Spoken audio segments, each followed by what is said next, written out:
What's up, everybody? Hope you're having an awesome Friday. We are just a few days away from these expected modern ban announcements, so everything's kind of slowing down a little bit until we get the final word. We know for sure what's banned, if anything is potentially unbanned. So a lot of the leagues right now are just kind of theory crafting, like how well are cards working together from some of the new sets, like Lost Caverns of Ixalan. Are there any cards that we think we haven't really touched on before that might have a shot?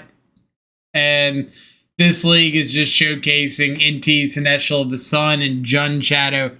I've been really big on like the Fable of the Mirror Breaker Croxa tech out of Jund Shadow.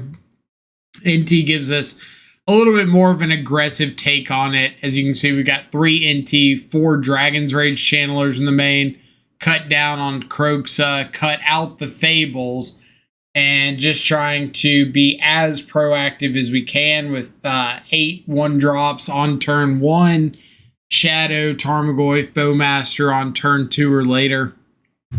Now, we don't have Street Wraith, which is one of the cards that I think people are like kind of auto pairing with INTI right now, because if you cycle a Street Wraith, you not only get the redraw off the Wraith, but you get a trigger off INTI to exile the top card of your library, and you can play it till the end of the turn. So it kind of gives you that card advantage. Let's say card advantage quoted like it's actual card advantage off your Street Wraiths. But I do think that it creates some kind of awkward patterns where either A, you have to hold your Street Wraith, which is worse for Channeler, Tarmogoyf, Death Shadow, filtering out your early draws. B, you can't really do it on turn 2 unless you're in this awkward situation where you've got an INTI out, you're on your opponent's turn, they go to kill your INTI, and you cycle a Street Wraith to exile the top card. And then 3, it kind of incentivizes like holding your Street Wraith till turn 3 or later to pair out with INTI. And that kind of goes back to A, where you're not getting the value of having Street Wraith in your yard, or the life loss for Shadow, Goyf, Dragon's Rage Channeler if INTI doesn't stick, or if Street Wraith is just kind of like hold up in your hand. So that's kind of my thought process with INTI and Wraith. Wraith is fine if you're wanting to go like all in aggro Shadow. I don't think that's necessarily the best way to go right now, unless you're on a bunch of fling, TBR effects, whatever. But I'm just going to stick with trying out INTI as like a 2-drop to follow up one of these 1-drops. What I have noticed playing the card is it can be a little awkward to play out on turn 2, because if you've got, say, a Channeler on 1, Ragavan on 1, into INTI on 2, then you're not really wanting to discard anything because you're not getting that full value. So INTI's often like either your turn 2 play after a turn 1 removal or hand disruption, or it's turn 3 or 4 after you've like gotten a threat down, you've got a little extra mana, and then you play your INTI to start ditching stuff. That being said, it is really good with like extra copies of INTI, extra copies of Ragavan or Thoughtseize, ditching Croxa, getting extra card types in the yard for Goy for Channeler. So we'll kind of show how it does today. Sideboard, I've been pretty happy for the most part with the sideboard. The only change that I really made was the second copy of Unlicensed Hearse over the Nihil Spellbomb. Not really a lot of thought into it, just a little extra Yogg hate, reasonable into scam, but I figure with INTIs being able to crew it, it's a pretty good target to be able to like INTI, immediately crew up the hearse, attack in, get the trigger. So we'll see. Maybe it works out that way, maybe it doesn't. You never know till you try. Either way, game number 1. Or match number 1. You're on the draw. Reveal our Gigantha. Opening hands, reasonable. Interaction into potentially Tarmogoyf. I'm kind of banking on being up against some sort of a creature deck with this hand. But I'm on the draw, so I got a couple looks at a green source. If I don't find a green source, I'm up against a creature deck. I still have a ton of interaction. Like here, we get to play out the Channeler, hold up Bolt in case we just want to throw it off at our opponent. Steam Vents into Misty, Ragavan Bolt makes me assume Blue-Red mURktide. That's kind of what I'm going to think it is until I see different. Could play out Goyf, but just adding Gigantha is a little bit safer here. Like, I don't really want to play out the Goyf into what could be a known counterspell for no reason. A Blood Moon here, so some sort of Blue Moon deck. Or it could just be mURktide that has all of its islands. I don't think it's unheard of by any stretch of the imagination to see mURktide with both the mURktide itself and Blood Moon in the main. So, it's got a Brazen Borrower. Still could be mURktide. I don't want to assume it's not. But regardless, as long as we find a bunch of red cards, we're not too upset here, even with the petty theft. Which, if you've been keeping up with kind of how this list has evolved over the past few months, you'll know that I'm really, really high on this idea of being just good into like the Blood Moon decks with Fable in previous builds, Ragavan being heavy Rakdos with just this splash of green. Go ahead and kill off Channeler. Opponent did leave a card on top off that Lightning Bolt. So excited to get to attack in. Could have ditched this extra Goyf if I just wanted the extra like 1 point of damage. But I didn't think it was that important. But getting down INTI before I attack is kind of free just in case I decide to. Stern Scolding. A-okay with me. I've got INTI to ditch away this extra land. Just put my opponent on a 2-turn clock with it. And then I get to exile into a Channeler. I've got Goyf. If the game continued, I'd be able to just throw away the Shadow. Got Preordain into Iteration into Scoop. Love to see it. So, INTI being okay there. I think the best thing about INTI that game was just being a threat that you could play through Blood Moon. Sideboarding against mURktide, taking out some Channelers, bringing in extra Terminates. You need like Terra Sunders are coming in. You got Veil of Summer on the board, that's coming in. So, unfortunately, drawing the Iteration off the top, but we do get to take the Lightning Bolt, the only answer they have for INTI. Which means if we do turn 2 INTI, they get to Petty Theft and to untap Expressive Iteration. Little unfortunate for us, but I'm not doing anything else, so I might as well just like let them have their bounce into Iteration. So I'll get to untap and replay INTI anyway. And when they miss their land drop here, that's really, really solid for me. So if they don't have a removal spell for INTI this upcoming turn, I guess they do have the heat.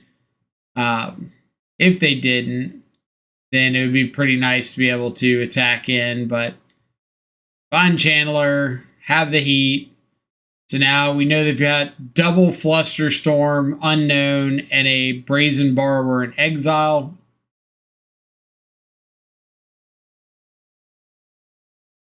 We go ahead and tear asunder the Stone of Eric while they can't sack it. Keep our channelers at 3/3. If opponent finds a land like this, then it might just be that the only play they have is to flash in Brazen Borrower.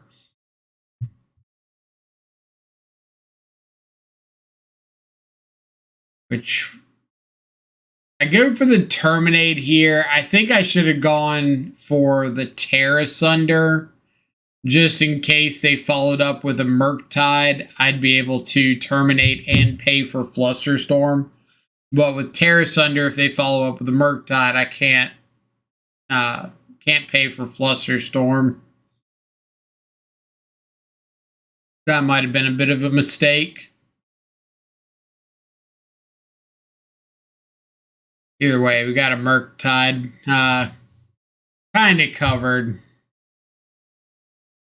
Not like too covered.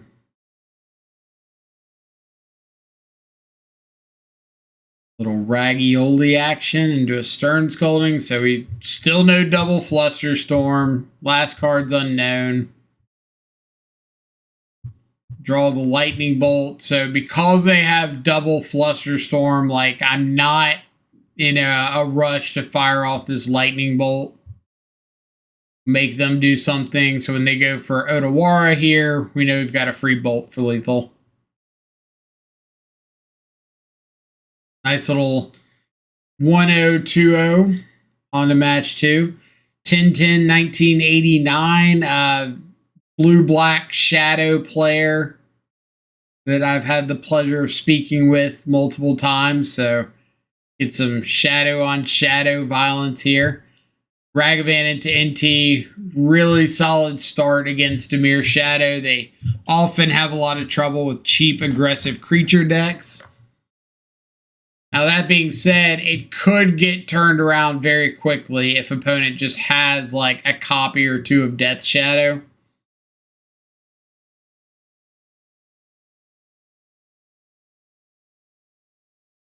Throw away an extra Ragavan. I decide to put the counter on INTI because if my opponent's got Orcish Bowmaster, they'd be able to just ping down the Ragavan in response to me putting the counter on it. But if I put the counter on INTI, then they can't really respond to that. And then they untap with triple shadow. So I kind of feel, oh, dang. Let's see if maybe we can find some lightning bolts. Which I probably should have just thrown off one of these bolts while they were tapped out. Because there's always the chance that like I bolt them, I see another bolt on top with Channeler, and I'm able to Pete land into it. Like while they're tapped out there.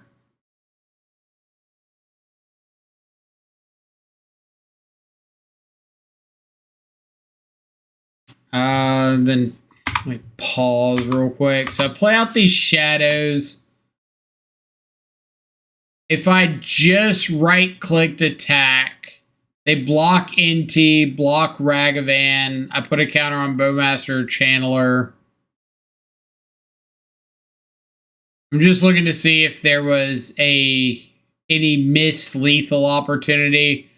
If I had a way to get Delirium online, no, it still wouldn't be lethal. So, no. Double block a Shadow.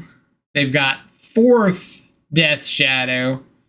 So we're going to swing in, just kind of like hope that we flip over something relevant with INTI. I'm dead to the mURktide in the air anyway. So there's not really a big reason to not just attack. Unfortunately, opponent's got... I had given the counter to one of my shadows in Trample. Unfortunately, they had the dress down to remove Trample. So, quad shadow dress down beats whatever we had going on. Sideboarding against Dimir. Trim some lightning bolts because they're just shadow mURktide. They don't really care about lightning bolt that much. Bringing in like Tear Asunder, the unlicensed hearses. Got Veil of Summer. This is a great Veil of Summer matchup.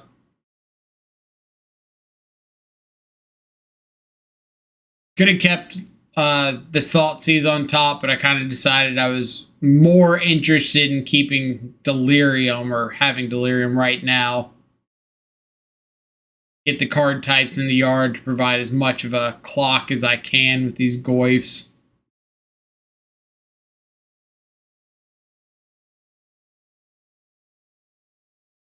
Like I said, game one, usually Dimir Shadow has got some trouble with aggressive creature decks. Like, you don't have a just huge plethora of cheap interaction. So if your opponent has too aggressive of a start, there is a reasonable chance that you're just not able to keep up.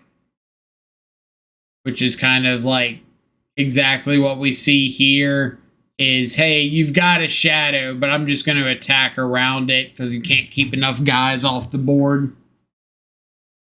And we get to go to game 3.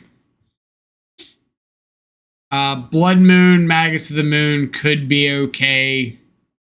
But especially on the draw, I think they're a little too slow coming down. Get to show off Autumnal Gloom here. If we do get to flip that, then they're not going to have a way to get it off of the board.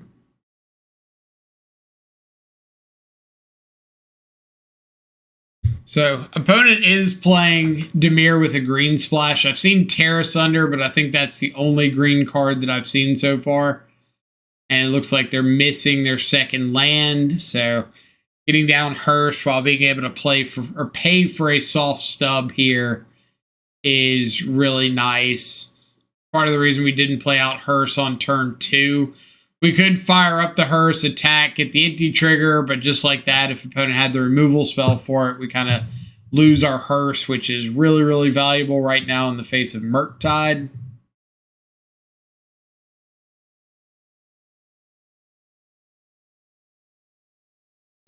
If I had had Delirium, I wouldn't have sacked that land there. I would have gone to my turn so that I could Autumnal Gloom, hold up 2 for Spell Pierce. But like I said, I didn't have Delirium, so there's not really a reason to go all in on Autumnal Gloom if I can't do anything with it. Now my opponent's got Drown in the Lock and Counterspell up, so I need to find some relevant things. And start eating my own yard with Hearse. I really don't want to eat my own yard until their yard is completely neutralized, because it is very possible for them to just run out of mURktide out of nowhere if they have a couple Wraith or like a Sauron's Ransom or something.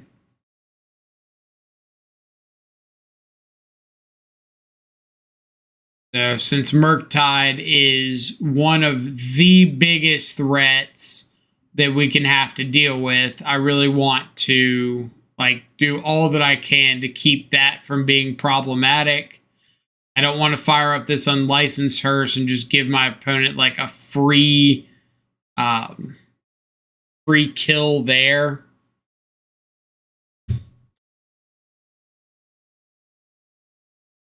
We got Stub out of the way. We know their last 2 cards are a mURktide and a Drown in the Lock. So Ragavan can crew up the Hearse since they're tapped off Drown in the Lock. Force the Chump with the Shadow. We get down the Autumnal Gloom. And yeah, our patience is kind of paying off pretty good here. They could play a 4/4 mURktide, but they'd have to tap out for it. And we do just have this chunky unlicensed Hearse coming through. On the Ragavan's fine. Put them down to 3. We get to play our Giganta. Eat a couple more cards. And yeah.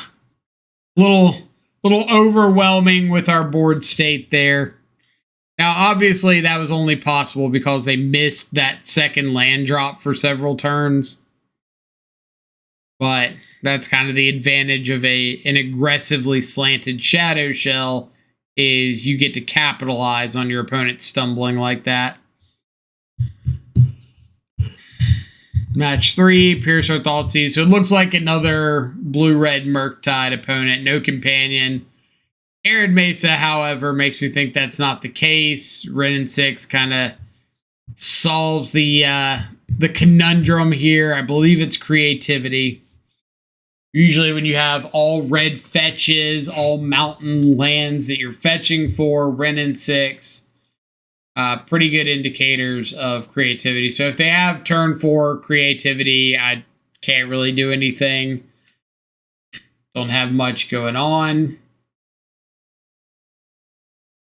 I say as we find a Thoughtseize off of our INTI attack here. Like, I couldn't have asked for a better hit off INTI there. And now if our opponent did have a creativity, we could have sacked the Tarmogoyf, grew the Shadow, attacked in, INTI put a counter on the Shadow, made the Archon chump block. So, pretty cool there. INTI pumping up our Shadow. Really nice. Boarding out some Ragavans, some of the more expensive interaction, boarding in Engineered Explosives, Veil of Summer. If you're up against like one of the Jund creativity variants, then you really want to bring in your Grave Hate, because Bitter Reunion, ditching Archon to persist it is a lot more relevant. But if you're up against like this, the 4-color versions or the non-Jund versions, then it becomes a lot more important to focus on like pinging off the tokens when you can, keeping the board kind of clear.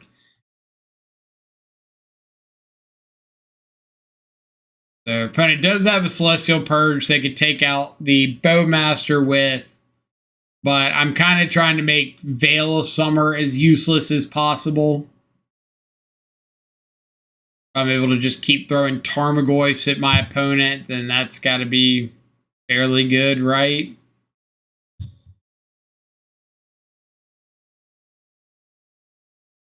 Get EE down, because at this point in the game, like, I believe the only way I'm really losing is my opponent actually resolving a creativity. So if I can do anything to kind of stop that from being relevant, it'll be a good trade-off for me. So I'm not unholy heating the token, playing a Shadow, because I don't want my opponent cycling the Veil of Summer, getting closer to a creativity, when I can just play Goyfs and attack, and like they have to double chump and whatnot. Let's double check mulligan decision. I think this was a no-lander. Yeah, no-land mulligan. Pretty easy flip there. Instead, we got Channeler, Bubble to try to find a second land, which we do. Into turn 2, Goyf. Turn 3, INTI, something like that. Scion of Draco off the top of our opponent's library, so probably Domain Zoo, which Unholy Heat's a really good pickup if that's the case. Now, my opponent skipped through their turn. I'm assuming they have a land and just like misclicked and passed through. Unfortunately, it is like an event that you pay money for, so I can't really skip over and let the mistake go unpunished. That being said, we don't have a disturbingly fast clock, so it is very possible that they could draw out of it. Flip over a Bobble here just to try to get the clock going. Or flip over a Shadow here with Bobble. Ditch the Bolt, grow our Channeler. So now we got a couple 4/4s attacking in. They can't Leyline Binding with only the Marsh Flats. So my hope here is that if they follow up this turn with that turn 2 Scion, we can just Unholy Heat that and have like enough pressure swinging in to finish off the game.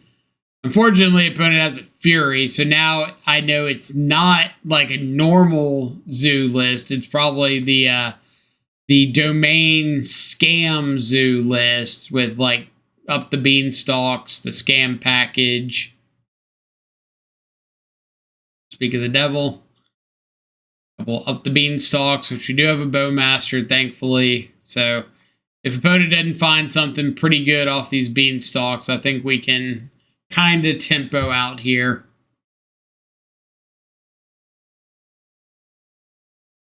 Which bowmaster will ping down to 5, give us exactly 5 power on board. So unless they find like red card Fury, I don't think they play Solitude. So I think it would have to be another red card in Fury, not be dead there. And even then, we'd be able to grow the Orc army another point, so they'd have to decide between killing the Orc army and killing the INTI. Sideboarding against Zoo.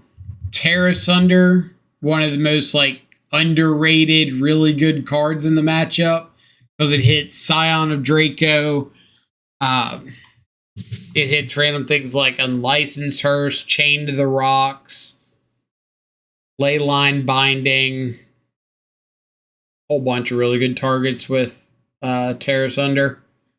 Hidetsugu. Now I know Hidetsugu gets the ETB effect, but still being able to hit it before it nukes a yard or flips into a dude is kind of nice. Alright. So we got a key piece of information here. We thought Season C Shadow of Mortality, which means this isn't just your normal, like, Domain Zoo deck. This is Domain Zoo with Calibrated Blast. I think we saw the Witch's Cottage game 1 towards the end there, which should be the indicator of like, hey, this is Calibrated Blast. I didn't make the connection until game 2 when I saw the Shadow of Mortality. So if you haven't seen this deck, kind of the idea is you're dropping down aggressive Scions and Kavus and stuff in the first couple of turns. And then if your opponent kills those, then you fetch up a Witch's Cottage. It's a swamp subtype that says ETB, put a creature from your graveyard on top of your library. So you go put like your Scion of Draco or your Shadow of Mortality back on top of your library and Calibrated Blast into one of those for 12 or 15 damage to your opponent's face. You can also set it up with like Fable of the Mirror Breaker, discarding one of your guys, find a Witch's Cottage to put it back on top. But you have that backup of just playing like the good Domain Zoo stuff. You get to play Kavu, Scion, Draco, Leyline Binding, all that fun stuff. Like if you've caught any of our live streams, you know I'm really, really big on the idea of decks having a good backup plan. Like when plan A doesn't work, what are you doing that's halfway relevant? And with a deck like this, if your backup plan kind of is Domain Zoo, pretty reasonable spot to be in. Like you can't be too upset with that. Yawning. So we know they've got 2 Leyline Bindings. They've got a Shadow of Mortality. So, like, the more aggressive I get, the worse it plays into Shadow of Mortality. But if I don't get aggressive, then Leyline Bindings, eventual, what's it called, to put Scion back on top is going to run me over.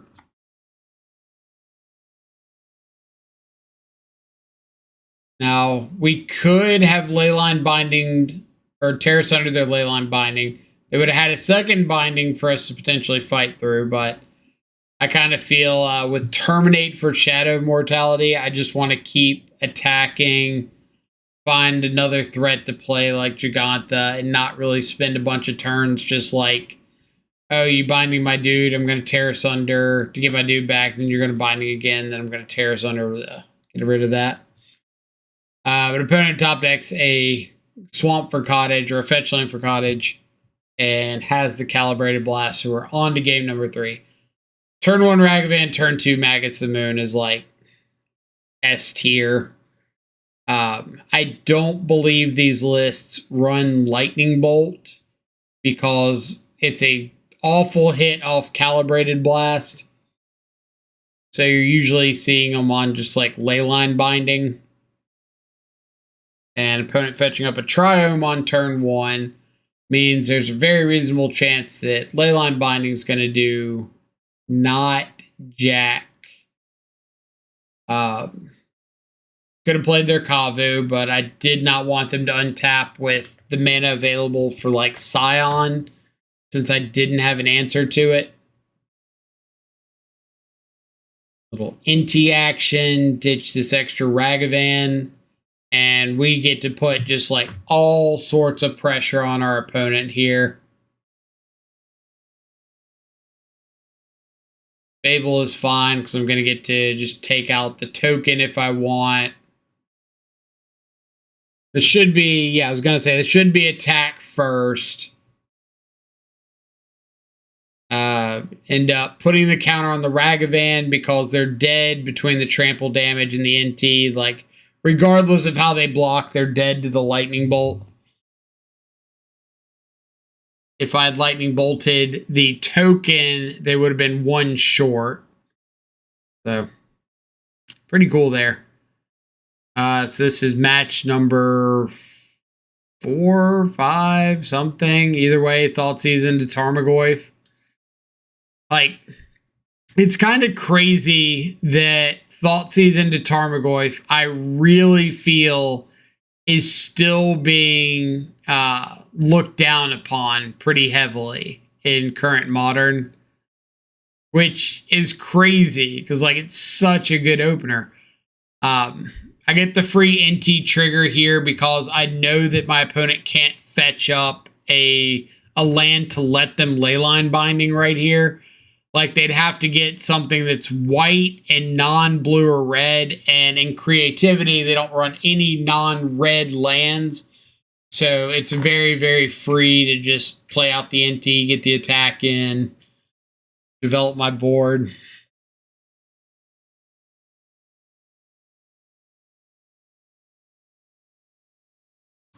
Terror Sunder, the Leyline Binding, get the Spell Pierce out of hand. We're just like trying to find one more land so we can play out Tarmogoyf, hold up Bolt for a token. Thoughtseize is also very, very good because that lets us take a look at the hand, get the creativity out of the way so we know they can't have... they could creativity if they top deck another one right here. But if they don't top deck another one, then we know we've got Bolt to cover a token. Third land, surprisingly good, even when they have this Spell Pierce. Just being able to threaten, untap, pierce, or Bolt play. Yeah. Threaten, untap, pierce. Man, words. Threaten, untap, Bolt, pay for pierce. There we go. Opponent's going to be in Abyss mode from now on. I could play out the Channeler. I decided to just hold the Bolt instead. So whenever they go to fetch, I get the Bolt. I can pay for pierce. Opponent scoops it up. We already talked about sideboarding against creativity. Just trying to be aggressive, get out on the front foot early. I know that my opponent can have Wrenn 6 to ping off my Channeler, but if they don't have it, I'd rather have the Channeler out to be, again, more aggressive. If they do have it, so be it. At least I tried to be aggressive.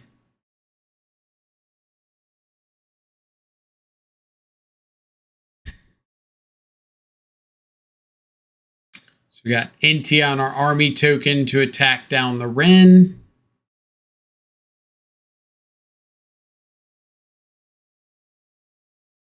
Throw away an extra removal spell because we do still have Peatland, Thoughtseize.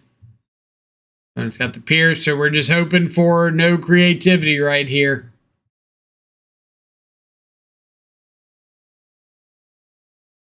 Boo. This is actually really funny. Like, ditching the Unholy Heat triggers the INTI, reveals a Blood Moon. So all I can think is, like, if INTI hits a land here, the game's over. Because I just get a Blood Moon down with an INTI out. Unfortunately, we hit another bobble, so the game is still on. But it was really funny how close it was to opponent, like, ending their own game by potentially hitting the Blood Moon off INTI, triggering from their Archon of Cruelty. But as sometimes happens, the shadow variants kind of give you the good with the bad. We had a pretty cool aggressive start. Unfortunately, they had the Ren. They had the turn 4 creativity, so it looks like we're kind of out of this game. Thankfully, we do have a game 3. We're not just going to roll over dead this game.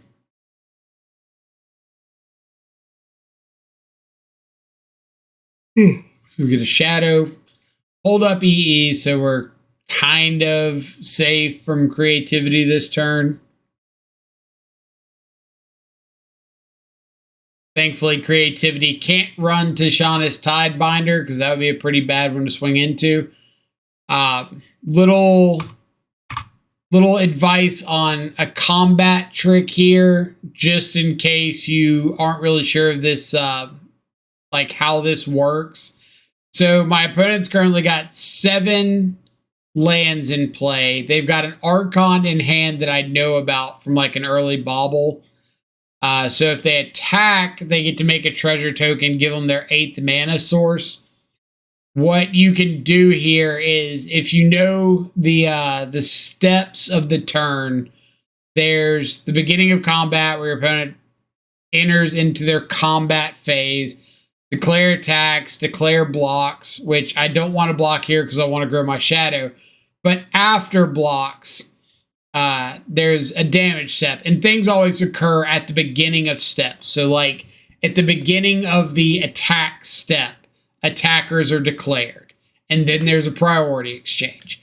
At the beginning of the block step, blockers are declared, and then there's a priority exchange. So if you're wanting to like fire up a manland or something, you don't wait until the block step to do it, because then you're already past declaring blockers. You have to do it at the very beginning of that step. So block step, declare blockers or no blockers in my case, and then priorities exchanged.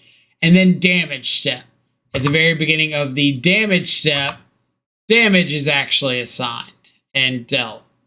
And then there's a priority exchange. If you see where I'm going with this, after the damage is dealt, then we can crack the engineered explosives, because now we get to take the 2 damage off the shaman, blow up the shaman and the treasure token, so they don't get that mana in their second main phase to be able to hardcast an Archon.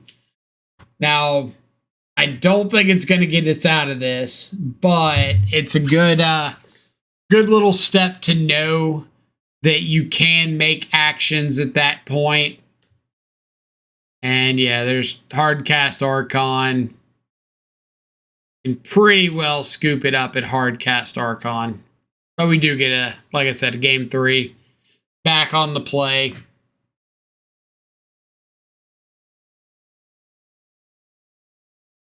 Opening 7 was like 5 lands Goyf Battle Rage, so pretty bad there. Second 6, however, we do have like a turn 2 INTI, which cannot be Ren in 6th. So the hope is just that opponent doesn't have an end of turn lightning bolt here, and I might get to untap with this INTI, get like a free ditch on Croxa. Yeah, they get the Ren down. We do get the free ditch on Kroxa, which finds us a fetch lane, which is fantastic because now I can like play Goyf and Shadow, not have them die to Ren ping. And I kind of had that brief feeling for a second there, like maybe opponent just plays a Fable. And they do, so I get to attack it. I get another INTI trigger. I didn't even need the Unholy Heat. I could have just kicked the Terra Sunder on the token and I would have had exactly lethal coming through. But the Unholy Heat was kind of like a fun little, showcase INTI here. If I didn't have that removal spell, I do now. So yeah, that was actually a trophy with Jund Shadow. Pretty cool. INTI definitely showed off a bit there. Now, some of the things that I did notice, which this was like the first league that I really went all in on INTI. It is pretty awkward as a turn 2 play.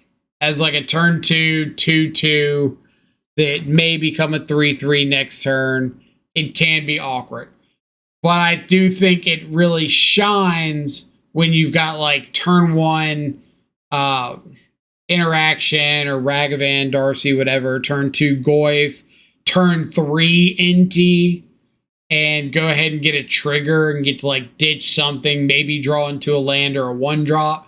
Because if you take out like the Bowmasters, more INTIs, more Goyfs, the second the 2-mana column there, then everything from 1 down can be hit off an INTI trigger on turn 3. So pretty relevant number of hits. That's also one of the reasons that we cut back on Fable, was to kind of maximize potential hits off INTI. I do think it's only good if you're like identifying that aggression is the way you need to go. You have to remember that INTI trades off with a Bowmaster on attacks. Even if you put the counter onto the INTI, they can ping it and then double block. It's not the worst trade in the world because it's still 2 mana for 2 mana, but it is something to keep in mind. And then if you have INTI attacking with like, or a 1/1 Chandler, 1/1 Ragavan attacking, INTI's ability to put a 1/1 counter on something and trample does target. So your opponent can have the option to like flash in a Bowmaster, ping down your 1 toughness guy before the INTI trigger resolves. But the INTI trigger does not say draw a card. So it doesn't ping or doesn't get you pinged from opposing Bowmasters. Blood Moon still good. Gloom still pretty fun. I always love leagues where I get to show like a win with Autumnal Gloom, because it's just janky enough to work from time to time. Terra Sunder, good. We didn't see any Collector Oof matchups, but we are keeping an eye with the potential bannings coming up of decks like Yawgmoth really taking off. Because if you don't have Scam at the top of the meta, if you don't have like arguably the best Fury deck, then there's a pretty good chance that the creature combo decks kind of get a little bit of a boost. So we're going to have to keep an eye on cards like Cursed Totem is something we want more access to. Hearse is okay. Maybe we want to run Dauthi in the board and just say like, hey, Gigantha's not helping us here. Let's put in Dauthi. Dauthi conveniently pairs really well with INTI, because you do just get to keep attacking with that Dauthi if you want to, which means more INTI triggers. So that might be a pairing that's worth looking more into, especially if you're interested in like Rakdos Shadow. So Rakdos with main deck Dauthi, INTI, Street Wraith could be pretty fun. But other than that, hope you enjoyed the matchups. As always, links down in the description for the Twitter, in case you want to know when a live stream is going live, the Twitch, so you can actually come check out said live stream, the deck list, and the Discord, so you can come say hey, talk shop about Jund Shadow or any other deck in Modern that you're interested in, or just leave thoughts, feedback. Let me know what you're thinking. Let me know how INTI is working for you, if it is. So hope everybody has a fantastic rest of your day. Stay safe. Enjoy some good food and company. Catch y'all back live later. Adios for now.